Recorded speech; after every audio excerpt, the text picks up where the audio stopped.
La historia que les voy a contar a continuación se hizo posible gracias a la amistad. Sí, porque precisamente sobre la amistad, la camaradería y la ilusión de Raúl Quílez y Alfredo González se fraguó un equipo, un gran equipo. Eran todavía unos chavales, claro, porque les estoy hablando del año 1974.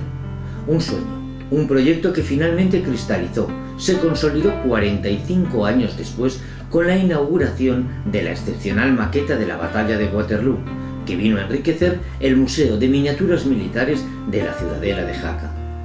Y si seguimos con los números, les diré que 5 años después de su inauguración se han superado ya las 8.000 piezas y los 6.650 soldados con los que inicialmente arrancó esta maqueta.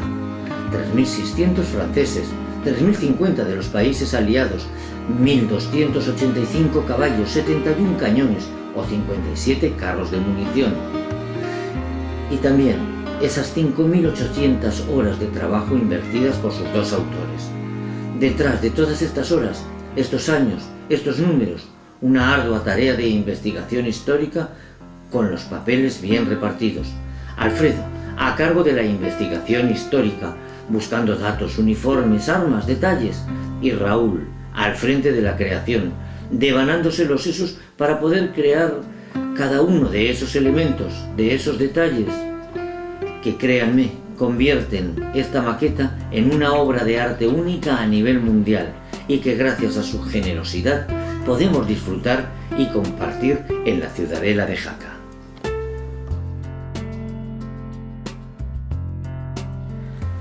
Alfredo González, buenos días, bienvenido a la Ciudadela de Jaca. Y yo no sé, en su caso, ¿cuándo conoció por primera vez esta ciudadela? Buenos días, pues la conocí de pequeño en una excursión que vine con mis padres y ya entonces me gustó mucho. Claro, el entorno era muy diferente, no había hierba como ahora, había tierra, pero la fortaleza en sí me fascinó.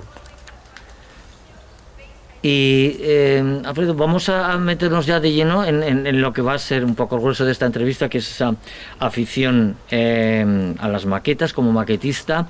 ¿Eso es una afición que ya nació en su infancia? ¿Fue después? No, en realidad fue después.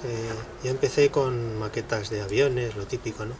De montar aviones. Pero entonces conocí a Raúl, que éramos amigos y compañeros de colegio, compañeros de universidad. Éramos compañeros de universidad y entonces él empezó a montar y a pintar figuritas de soldados. Y a mí las figuras de soldados, los uniformes vistosos, el colorido, siempre me ha gustado. Entonces cuando vi a Raúl, pues pensé que, bueno, pues voy a intentarlo yo también. Y empecé también a pintar figuras. O sea que un poco fue Raúl el que me arrastró a la afición de pintar figuras de soldados. Y posteriormente, pues ya entre los dos fuimos, digamos, cultivando la afición.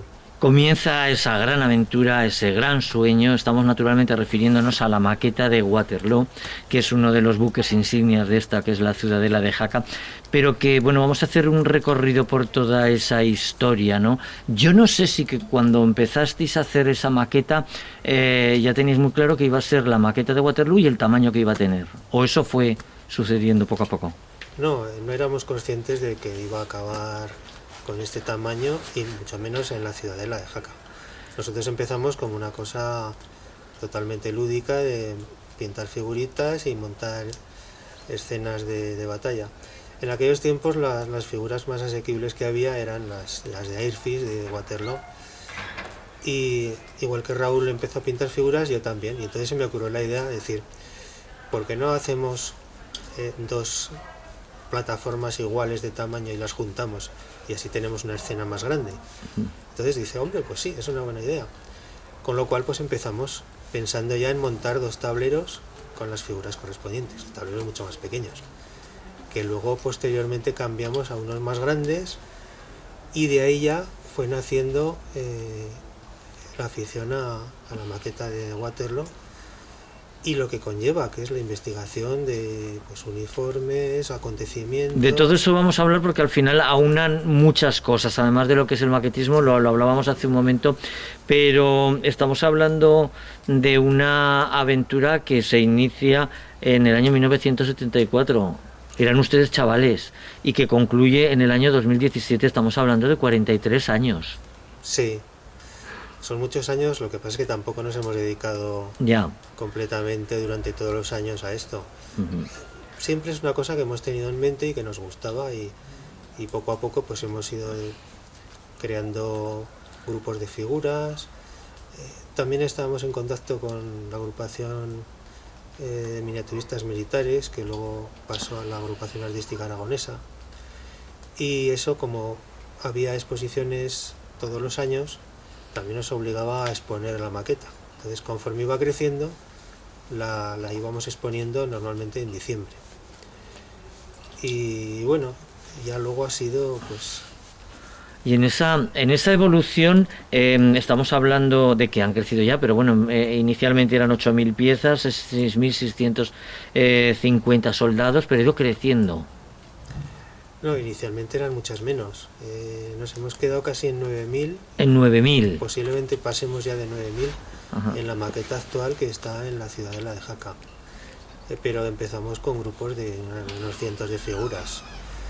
Y la idea fue que íbamos añadiendo tableros. A los dos primeros, luego fuimos colocando tableros a izquierda y a derecha, por arriba y por abajo, con lo cual pues aquello se iba agrandando.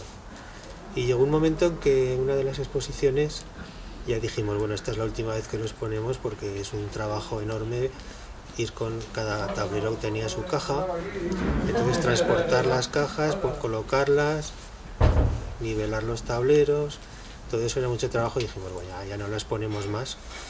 Y de hecho nos invitaron a la exposición que había en Galicia y ya desistimos de llevarla por el trabajo tan arduo que tenía.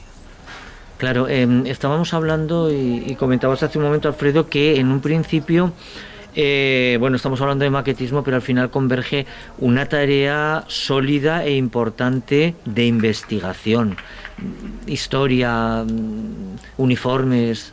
Claro, primero empiezas a... Bueno, lo cortas. Sí.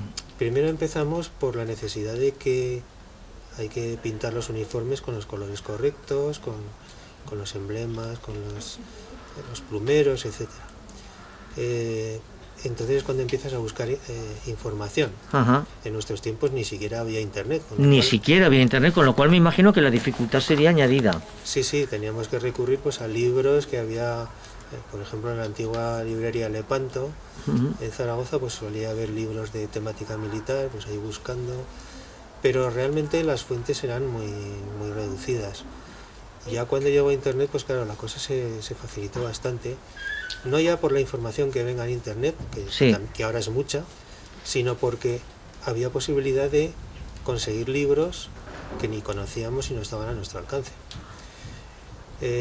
Y a partir de ahí, pues bueno, ya fuimos entrando en el tema histórico de Waterloo, pero ya no solo en los uniformes, sino qué unidades estuvieron en qué sitio, qué acontecimientos ocurrieron. Todo eso, pues poco a poco ha ido que nos hayamos metido en la historia, y lo que realmente engancha ya no es casi ya las figuras, sino la historia. Cuando empieza uno a encontrar detalles que no conocía o indagas en la historia, es lo que realmente engancha, el amor a la historia. He leído incluso que además lo que es el espacio de la propia maqueta es una recreación del propio espacio geográfico que era Waterloo. Sí, no es exacta la recreación porque no tendríamos espacio para colocar la maqueta, sería mucho más grande. Pero sí que nos hemos basado en muchos cuadros antiguos donde se veían las elevaciones, las lomas que había originalmente al campo de batalla, que ahora por desgracia está muy desfigurado, porque construyeron el Montículo del León y toda esa tierra pues salió de toda la vertiente sur del camino donde estaban las posiciones aliadas. Entonces en los cuadros originales sí que se ven montículos, lomas más más elevados que los que hay ahora. Yo creo que llega un momento como que se va de madre, aquello va creciendo, va creciendo, va creciendo, y en algún momento imagino que habría que decir, comentarías con Raúl, bueno, pues vamos a ponerle ya un espacio, o sea, unas medidas. Bueno, realmente las medidas no tienen límite, podríamos seguir. De hecho, el ataque de los prusianos no está representado y podríamos añadirlo por un lado, pero es que realmente físicamente ya no es posible manejar tantos tableros. Y por otra parte, pues ocurre también que se nos facilitó la posibilidad de añadir tableros cuando nos dijeron que podíamos traer la maqueta aquí a la Ciudadela, porque por ejemplo la granja de Hugomont, que está representada, yo la tenía en proyecto, de hecho incluso había empezado a construir edificios, pero realmente no sabíamos si lo íbamos a poner alguna vez, precisamente por el problema de los tableros y de las dimensiones de la maqueta. Al abrirsenos esta puerta... Bueno, vamos a hablar un poco de eso, porque yo no sé cuál es la gestión o la persona que tiene la idea original la primera vez de decir, oye, pues esta maqueta en la Ciudadela de Jaca. Bueno, la posibilidad surgió porque en una comida donde había militares estaba el coronel Mayoral. Ajá. Me lo presentaron y me dijeron que él tenía contacto con el coronel que llevaba el museo de la Academia General Militar, y entonces pues me facilitó los datos y hablé con el director del museo en aquel tiempo, y realmente no sabían dónde poner la maqueta, o sea, en el museo no cabía, había otros sitios, porque nuestra intención era ceder la maqueta dadas las dimensiones que tenía, y para tenerla en cajas claro, no tenía sentido. Entonces lo ideal es que lo viese la gente y sirviese incluso pues para instrucción militar, de historia militar, ¿no? Entonces, bueno, realmente en la academia no sabían dónde ponerla. Y de pronto pues recibimos una llamada de aquí de la Ciudadela, entonces coronel Benjamín, que estaba interesado en poder colocar aquí la maqueta, que aquí había espacio para hacerlo. Entonces, claro, se nos abrieron las puertas y se nos abrieron los ojos, porque dijimos, oye, es que podemos completarla y realizar aquello que queríamos hacer, ¿no? De espacios nuevos y la granja de Hugomont, que no teníamos cabida. Y todo eso pues nos facilitó mucho esa posibilidad. Hemos visto además que a lo largo de la evolución de esta maqueta pues también requiere sus tareas de mantenimiento, se desmontan los cristales y se hace una especie de no sé, de chequeo a la propia maqueta. Sí, conviene de vez en cuando revisar, porque a lo mejor hay alguna figura que se ha podido despegar, incluso algún olvido, que se nos ha olvidado alguna figura suelta de la vez anterior. Los cristales en sí al principio sí que se empañaban un poco, pero ahora la verdad es que están bastante limpios.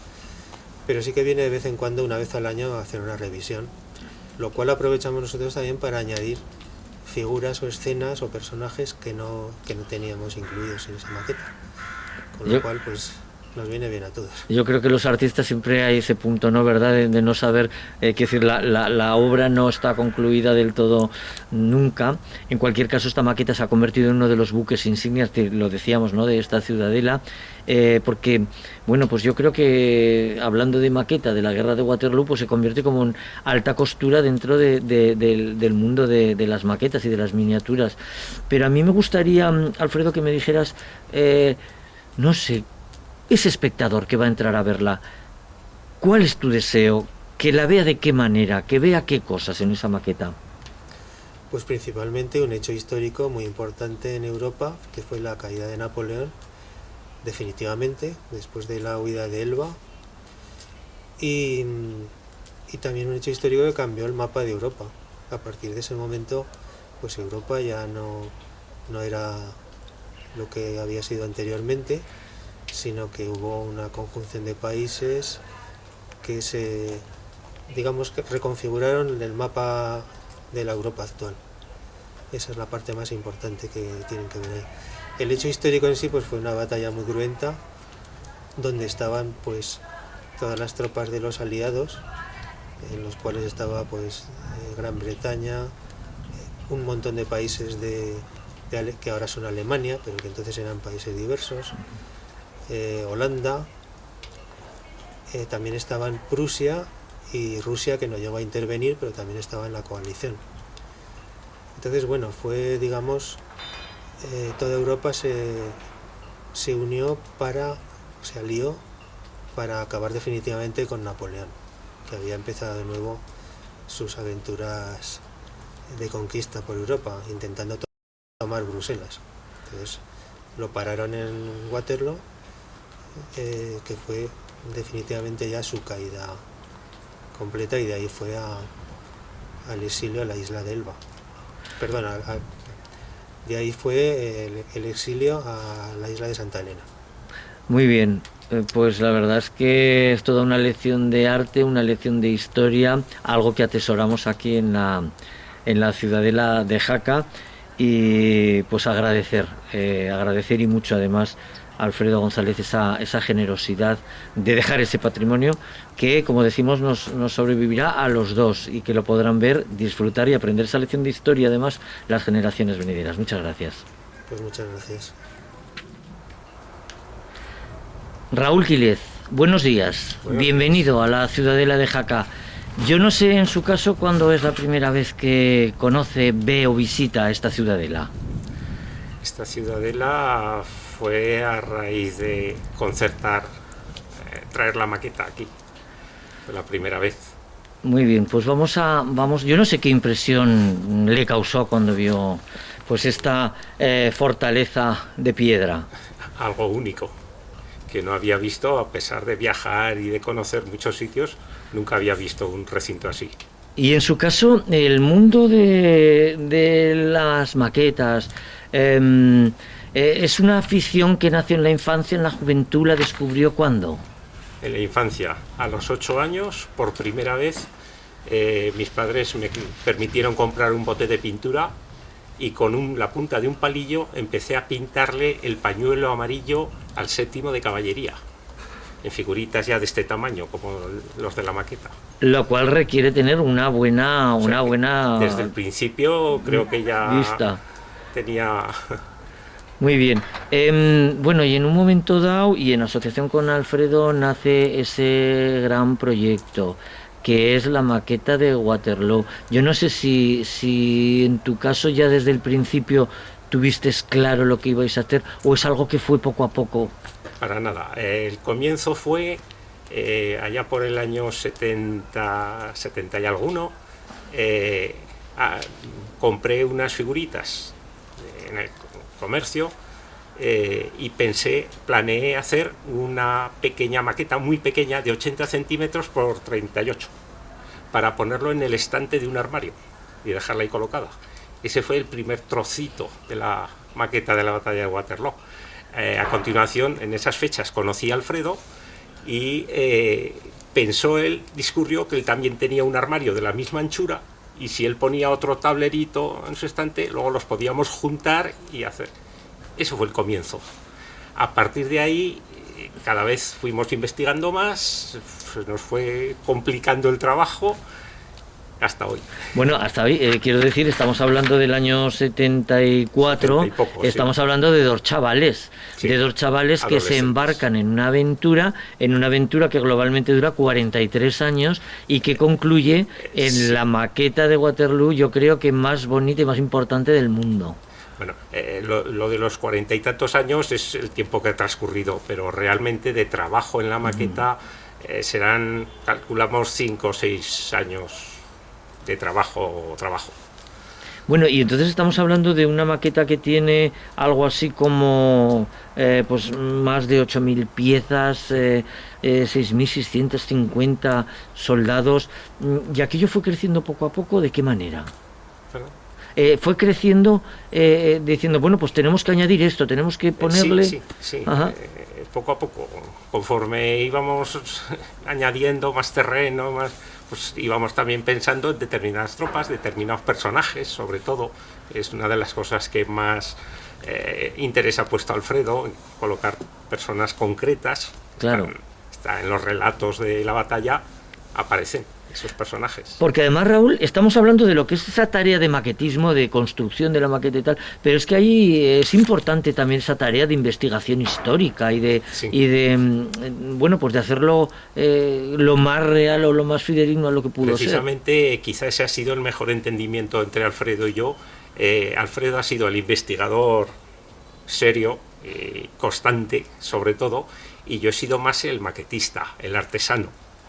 Es decir, Alfredo no ha tenido tanto tiempo para preparar figuritas y trabajar en la maqueta, y yo sí. Entonces llegó un momento en que Alfredo me aportaba las ideas, decía que aquí había tal cosa, este terreno era así, y yo lo hacía.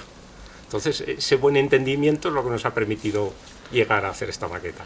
Pero yo creo, Raúl, que en un momento dado, cuando estás trabajando, incluso elementos tienen que ser como de nueva creación. Es decir, yo me imagino que de pronto hay cosas que no las puedes comprar, sino que las has tenido que inventar, hacerlas, ¿no? Para la propia maqueta. Hacerlas, el comienzo naturalmente fue solamente con figuras del comercio, Ya. Transformándolas, Ajá. haciendo muchas transformaciones y por tanto un trabajo ingrato. Ajá. Y llegó un momento en que otro miniaturista, ya fallecido, me enseñó a hacer moldes Ah, para luego fundir las figuras en plomo, ya. sacarlas en plomo. Y a partir de ahí es cuando ya pudimos hacer toda la variedad de uniformes, de posturas para la maqueta, todo lo que nos apetecía. Y entonces he llegado a preparar, creo que son 105 o 110 moldes solo para esta maqueta. Solo. Moldecitos de todo, caballos, uniformes, armas, de todo. Para poder hacerlas. Bueno, yo creo que llega un momento, Raúl, cuando estéis construyendo eso en ese periplo de tantos años, ¿no? Perdona, que no te oigo. No, que llega un momento en el cual debéis de entender un poco como que se os va de madre, como que aquello está creciendo y que qué será al final de esa maqueta. Sí, realmente el llegar a lo que hemos llegado ha sido gracias a la colaboración de este museo. Si no, nosotros solos, los dos, Alfredo y yo, no lo hubiésemos hecho nunca de este tamaño. Entonces, la solución fue el buscar personas que nos ayudasen, otros aficionados que nos ayudasen pintando las figuras, que es lo más difícil, lo más laborioso. Y yo me entretuve los 3 últimos años antes de inaugurarla aquí. Ajá. Estuve 3 años haciendo el terreno, solo el terreno. ¿Solo el terreno? Solo el terreno, la mitad del terreno que todavía nos faltaba y que acordamos el tamaño que iba a tener. Claro. Aquí. Entonces esa mitad del terreno la estuve haciendo durante 3 años, pero 3 años mañana, tarde y noche. Y de lunes a domingo, o sea... Un trabajo increíble. Lleva trabajo, por eso aún puede que con lo de 5 o 6 años, aún puede que me quede corto, igual son más. Cuyo fruto es el que los campos estén algunos pues como la hierba amarilla, los otros más oscuros, la variedad de árboles, de plantas, de detalles, sí. Porque es una maqueta que hay que contemplarla con detalle.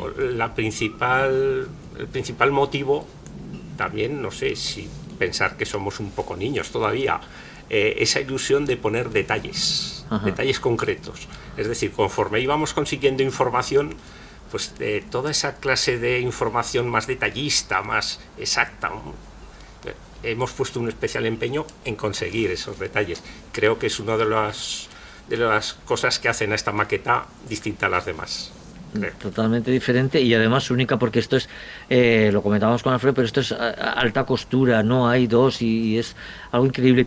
Ya para concluir, me gustaría que me hicieras una valoración como artista, como autor. ¿Qué es lo que tú piensas o querrías que el espectador vea cuando admira tu obra?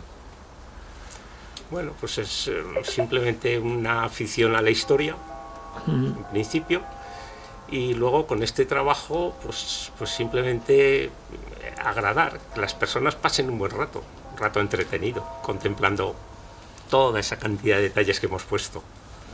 Esos 2 motivos, nada más, y sobre todo entretenerme yo mismo.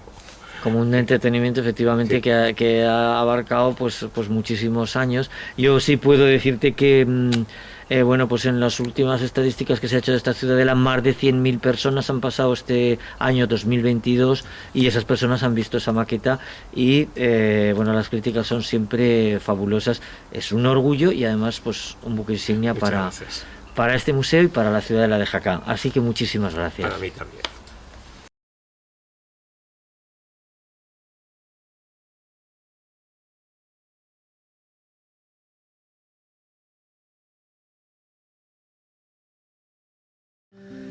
Hemos sabido que uno de los mayores hallazgos para Alfredo, siempre obsesionado con darle a la maqueta el mayor realismo histórico, fue el papel que en Waterloo desempeñó el general español Miguel de Álava. También nos ha contado que hubo tropas españolas en ambos bandos. Raúl recuerda cuando la casa Airflix, allá por los años 70, saca a la venta la réplica de la famosa granja Ayasanta, situada en medio del campo de batalla de la campiña belga. Esa fue la primera tentación para Raúl, que entre sonrisas reconoce que la investigación concienzuda está en manos de Alfredo y a él el papel que le corresponde es el de artesano entregado. Aquella aventura comenzó como el sueño de dos chavales de 20 años y lo que iba a ser una maqueta que cabía en una pequeña estantería fue poco a poco creciendo, con espacio, ilusiones, en el tiempo dedicado para su creación, y un día surgió la posibilidad de que esa maqueta, la maqueta de la batalla de Waterloo, que dibujó un nuevo mapa de Europa, fuera incorporada a los museos de la ciudadela de Jaca, y así ser contemplada y disfrutada por cientos de miles de espectadores. Gracias, Alfredo. Gracias, Raúl.